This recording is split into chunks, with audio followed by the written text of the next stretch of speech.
بسم اللہ الرحمن الرحیم۔ السلام علیکم ناظرین، کیسے ہیں آپ ناظرین؟ شہروز ہیلتھ کیئر چینل میں آپ کو میں خوش آمدید کہتا ہوں۔ تو میرا ویڈیو بنانے کا آج کا ٹاپک ہے کان پیڑے یا ممپس، جس میں ہوتا کیا ہے کہ بچوں کے یہ جو جبڑے اور کان کے پیچھے والا حصہ ہے، اس کی نا سوزش ہو جاتی ہے۔ اس سوزش کی وجہ سے جو ہے نا بچوں کی یہ گالیں پھول جاتی ہیں، بچوں کو بخار وغیرہ ہوتا ہے، اور بخار کے علاوہ جو ہے نا بچوں کو یہ بہت زیادہ یہاں پہ درد تکلیف ہوتی ہے، بچوں کی بھوک وغیرہ کم ہو جاتی ہے۔ تو اصل میں ہوتا کیا ہے، یہ جو نا انسان کی یہاں پہ کان کے ساتھ یہاں دونوں سائڈوں پہ پچوٹلی گلینڈز ہوتی ہیں، ان کی سوزش ہوتی ہے۔ ان کی سوزش کی وجہ سے یہ پھر مسئلہ ہو جاتا ہے کہ سوزش کی وجہ سے سارا جو ہے نا وہ گالیں پھول جاتی ہیں، اور بخار وغیرہ اور یہ علامات بچوں کو ہوتی ہیں۔ بڑوں کو بھی ہو جاتی ہے یہ علامت، لیکن زیادہ تر بچوں میں یہ مسئلہ چلتا ہے۔ تو ناظرین، اس کا جو ہے نا طریقہ کار یہ ہے کہ یہ پھیلتی کیسے میں آپ کو بتاؤں گا کہ یہ سانس کے ذریعے ایک دوسرے کو پھیلتی ہیں۔ اس میں کرنا یہ چاہیے کہ انسان کو ماسک بچے کو یوز کروانا چاہیے، اور دوسرے بچوں کے درمیان ان کا فاصلہ رکھنا چاہیے جس کو ہو، کیونکہ اکثر یہ ہوتا ہے کہ ہمارے گھر میں ایک بچے کو ہوتی ہے تو پھر سارے دوسرے بچوں کو اس میں جو ہے نا وہ انوالو کر لیتی ہے۔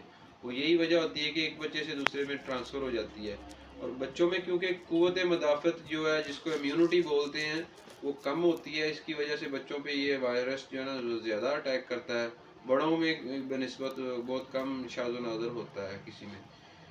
تو اس کا بہترین حل یا علاج کیا ہے؟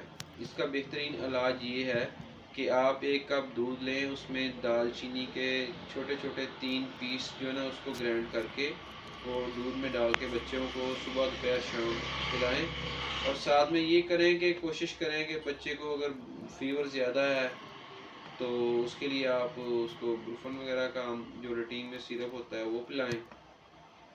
تو یہ اس کا پیریڈ جو ہے نا عام طور پہ 3 سے 4 دن کا ہوتا ہے عموماً۔ یہ 3 سے 4 دن میں جو ہے نا تقریباً یہ خود بخود ہی جو ہے نا یہ باڈی اس کو ریزالو کر دیتی ہے، اور یہ ایشو جو ہے نا سالو ہو جاتا ہے۔ اس کی کوئی خاص میڈیسن وغیرہ نہیں ہوتی، کیونکہ یہ وائرل ہوتی ہے، تو یہ اس کا 3 سے 4 دن کا پیریڈ ہوتا ہے، اس میں یہ ہو جاتی ہے۔ اس میں پریشانی کی ضرورت نہیں ہے، لیکن کوشش کریں کہ بچوں کو جو ہے نا وہ زیادہ فیور ہائی نہ ہونے دیں۔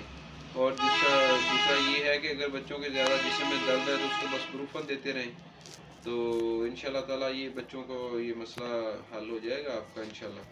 تو اس میں پریشانی کی کوئی بات نہیں ہے، لیکن بس اس میں جو باتیں احتیاط وغیرہ جو بھی چیزیں میں نے وہ آپ کو سمجھا دی ہے۔